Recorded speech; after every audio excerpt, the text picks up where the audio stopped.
Olá, tudo bem? Bem-vindos ao curso de Química Geral.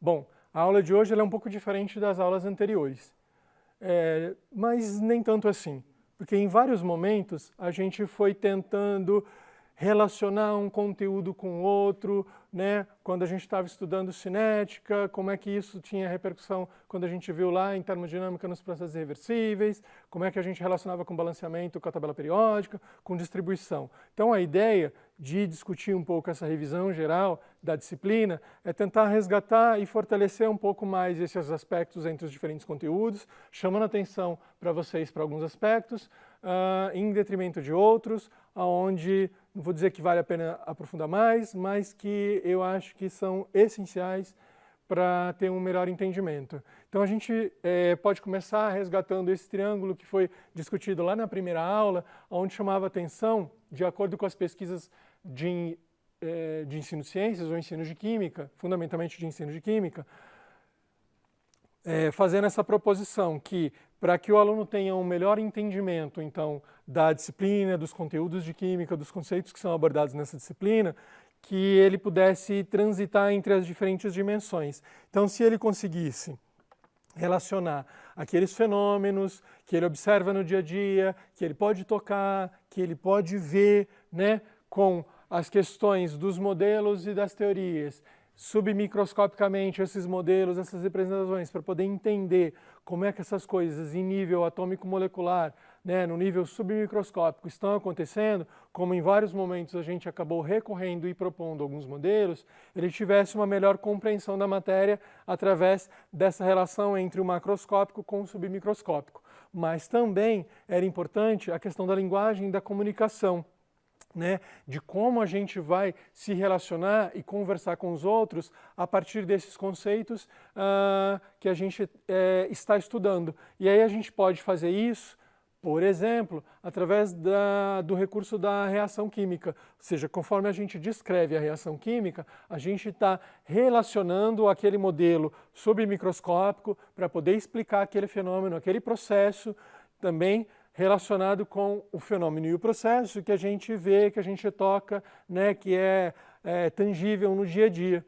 E aí esse sujeito poderia então transitar entre os diferentes modos de representação dos conteúdos e dos conceitos da disciplina química, passando tanto do macroscópico, pelo submicroscópico, pelo simbólico, em diferentes sentidos e com diferentes possibilidades de combinação. Então, fazer essa transição, e para fazer essa transição, é muito importante que ele consiga ter um entendimento dos conceitos e dos fundamentos, porque aí ele consegue talvez transitar melhor entre as diferentes dimensões ou os diferentes níveis de representação. Então, para isso, a gente precisa estudar para compreender melhor. Se a gente entende os modelos, a gente consegue explicar os fenômenos, ou, melhor ainda, propor outros modelos para determinados fenômenos que aquele modelo não satisfaz. E se comunicar, enfim, usar a linguagem nas diferentes possibilidades, através da escrita ou das representações, para poder estabelecer essas relações. Então, a gente, desde o início do curso, ele foi organizado de modo que lá nas primeiras aulas o foco era estudar os fundamentos, quais são os conceitos básicos, essenciais, para que a gente pudesse, a partir deles, de um bom entendimento e uma clareza deles, para que a gente pudesse conseguir estabelecer relações com os outros conceitos e conteúdos. Vocês notaram que ao longo da disciplina, em diferentes aulas, em diferentes conteúdos, para diferentes conteúdos, a gente precisou a todo momento recorrer à questão da estequiometria, das relações, né, que existem entre as espécies nesses processos, nessas reações. Então, é muito importante que esse tipo de entendimento das relações de equivalência entre as espécies que fazem parte da reação ou do seu processo, para que você possa depois, em diferentes contextos, para diferentes conteúdos, para que você possa relacionar essas questões sem ter prejuízo. A gente já viu lá nas reações de óxido-redução em eletroquímica, a gente viu em cinética a importância do balanceamento, da estequiometria, a gente viu em equilíbrio químico, em teoria ácido-base, né, em uma série de situações. Bom, logo em seguida, tendo uma clareza desses fundamentos, a gente recorre então à questão das transformações químicas, já que eu entendo esses fundamentos e aí eu posso fazer ou elaborar ou propor ou entender os modelos que explicam como essa matéria está organizada, como ela está apresentada nos seus diferentes estados de agregação e ela sofre mudanças, transformações químicas com variações de energia. Então eu passo agora a poder pensar em possibilidades e fazer previsões do que vai acontecer, já que eu entendo os valores de energia que fazem parte desses processos que estão acontecendo nas transformações. Tendo uma clareza da estrutura da matéria, também é um outro aspecto fundamental que a gente abordou e discutiu ao longo de algumas aulas. Então, entender quais são os modelos atômicos de estrutura, do que fundamenta isso, é essencial. Por isso que a gente não simplesmente escolheu um modelo e o apresentou. A gente tentou mostrar a evolução disso ao longo do tempo, como que a ciência vai funcionando, como ela foi sendo construída ao longo do tempo, pelas diferentes contribuições das diferentes pessoas nos diferentes momentos, para que a gente pudesse evoluir e avançar com esses modelos e chegasse até o modelo atual que a gente tem para a organização da estrutura da matéria, o modelo atômico vigente. Mas lembrando que não é porque a gente tem um modelo que é um modelo vigente que a gente despreza os outros. Dependendo do contexto, a gente pode recorrer a esses outros modelos. E, obviamente, que tendo um melhor entendimento da natureza da matéria, a gente vai ter uma clareza das interações, das mudanças dos estados de agregação, o que está envolvido, o que caracteriza, quais são as propriedades em função de como esses materiais estão organizados e como eles se combinam e como eles se rearranjam nas diferentes situações, nos diferentes processos, para que a gente possa discutir a questão das soluções. Não pensando em soluções, só a questão de soluções líquidas, mas tem as misturas, por exemplo, de ligas metálicas. A gente já estudou também nas estruturas metálicas. Um outro aspecto bastante relevante que a gente discutiu é a questão do equilíbrio químico. Note, a gente teve uma sequência de muitas aulas discutindo o equilíbrio em fase gasosa, o equilíbrio em fase aquosa, equilíbrios iônicos, para sais pouco solúveis, para ácido base.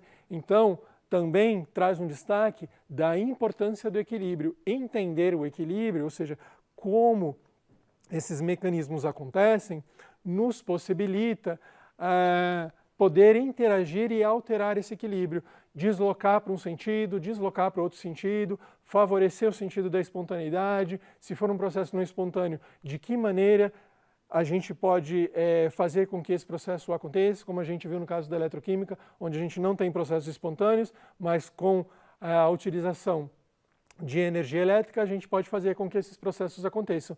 E a gente discutiu nessa aula uma gama de possibilidades de aplicações no dia a dia, desde processos industriais até questões do cotidiano das nossas casas. Então, essa ênfase no equilíbrio é porque é um conceito fundamental, um conceito estruturante para que vocês possam ter um melhor entendimento. E, obviamente, a implicação do equilíbrio iônico em água e a relação com o pH. Por quê? Porque o nosso organismo e muitas das situações do meio ao nosso redor, eles são sistemas sistemas fundamentados em sistemas aquosos, em soluções aquosas e muito sensíveis a essas variações.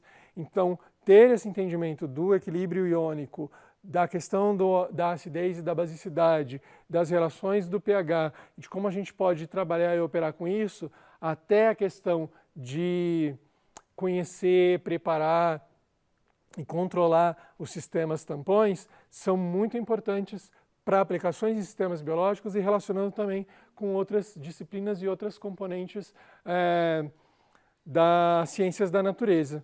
E, por fim, nas duas últimas aulas, nós discutimos as questões relacionadas à cinética química e à eletroquímica.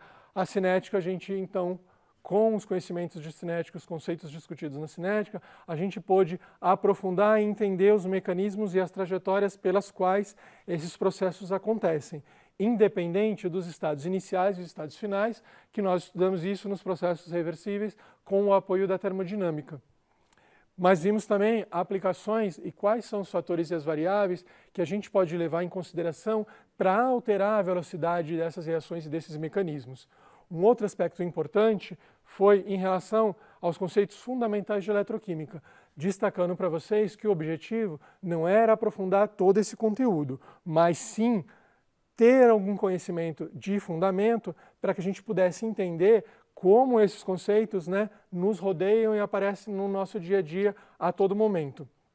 Então, de todos esses conteúdos que foram selecionados para a discussão na disciplina de Química Geral, é para que a gente tenha alguns fundamentos e eles possam, para aquelas pessoas que foram escolher depois a habilitação em Química, possam ser aprofundados, mas os fundamentos ela tem. Para as pessoas que forem fazer a habilitação em Física, elas também possuem alguns conceitos que são fundamentais lá para a disciplina de Física, como a estrutura da matéria, essas interações com energia e eletricidade, essas relações da matéria com a energia.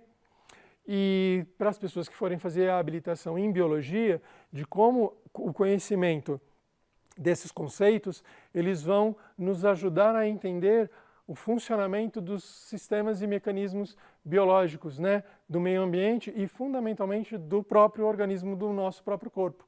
Porque o que a gente, na verdade, é quase que uma pilha, acontecendo uma série de reações a todo momento. Então, quando esses equilíbrios eles são alterados ou eles são modificados, essas reações elas não acontecem da maneira como elas eram previstas ou esperadas. Então, é importante que, a partir da disciplina de Química Geral dos conceitos fundamentais, vocês possam, né, estabelecer relações com outras disciplinas, com outros componentes. E aí, a gente pode, a partir de então, repensar os modelos para diferentes conteúdos, para que não fique restrito apenas à apresentação daqueles modelos ou conteúdos que foram propostos nos livros didáticos, mas que, fundamentalmente, vocês possam aprofundar isso. E o outro aspecto é de que maneira a gente vai fazer essas representações, ou seja, que quando for estudar lá questões relacionadas com bioquímica, a gente possa recorrer às questões de ácido-base, do equilíbrio, por isso que eu ressalto a importância disso, para que vocês enfatizem esses aspectos e a gente consiga, então, estabelecer relações com outras sub-áreas ou outras áreas da ciência, né? Porque eu focalizei mais as questões das ciências da natureza, mas as relações acontecem também com outras disciplinas que não essas diretamente das ciências da natureza. E, obviamente, que a gente está falando da ciência da natureza, não dá para esquecer a matemática, porque para propor e fundamentar ou entender e explicar os próprios modelos, a gente recorreu quase que o tempo todo à matemática e aos seus modelos para poder entender como é que funciona esses conceitos, né? E com isso a gente vai resgatar qual era o objetivo, né, e a ideia inicial dessa disciplina, que era objetivamente discutir os conceitos ou apresentar os conceitos que eram básicos, fundamentais, por isso que está na disciplina de Química Geral, que vão dizer respeito fundamentalmente a entender como a matéria se organiza, como ela está estruturada, e tendo esse entendimento, a gente pode, obviamente, interferir, né, e ter uma melhor apreciação de como essas transformações vão acontecendo. E essas transformações acontecem em função das energias envolvidas. Então, a sugestão é que vocês entrem lá nos materiais, deem uma olhada em todo o material, desde a primeira aula até a última aula, principalmente nos materiais que são recomendados ou sugeridos para leitura obrigatória, não só textos, mas os vídeos. Com isso, vocês podem aprofundar os conteúdos das aulas que o nosso tempo é curto e vocês têm plenas condições de resolver os exercícios. Mas para isso é preciso que estudem e façam, né, e aprofundem essas discussões. Que com certeza, após esses estudos, muitas das dificuldades, ou como algumas pessoas até comentaram, parece que a coisa não é tão difícil assim. E de fato ela não é difícil, né? Basta ter uma boa vontade, uma abertura para que você possa aprofundar e entender um pouquinho melhor e aí ter uma melhor apreciação do que acontece ao seu redor, né, no mundo. Tudo bem? Então, bons estudos e até a próxima.